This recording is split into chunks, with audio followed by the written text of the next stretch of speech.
একেবারে ফাঁকায় গোলরক্ষককে একা পেয়ে গিয়েছিলেন এন্দ্রিক, কিন্তু ভালো শট নিলেও তেমন জোর ছিল না। গোলরক্ষক হাত ছোঁয়াতে পারায় গতি কমে যায়। পরে এক ডিফেন্ডার তা ঠেকিয়ে দেন গোলমুখ থেকে। তবে এই ধরনের সুযোগ থেকে গোল আদায় করে নিতে না পারায় এই তরুণ ব্রাজিলিয়ানের উপর অসন্তুষ্ট কোচ কার্লো আনচেলোত্তি।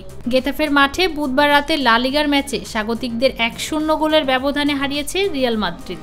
21তম মিনিটে ম্যাচের একমাত্র গোলটি করেন আর্দা গুলার। তবে সতীর্থরা সুযোগ নষ্ট না করলে ব্যবধান হতে পারত আরও বড়।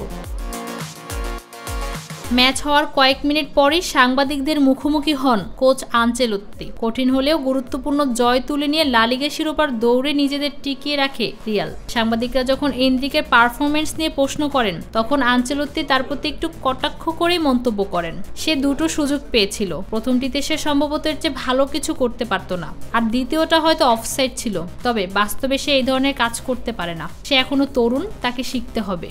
তার উচিত যত জোরে সম্ভব শট নেওয়া এবং থিয়েটার ক্লাবের কল্প দেওয়ার ভান করা নয়। ফুটবলে থিয়েটার ক্লাবের অস্তিত্ব নেই, বলেন এই ইতালিয়ান কোচ।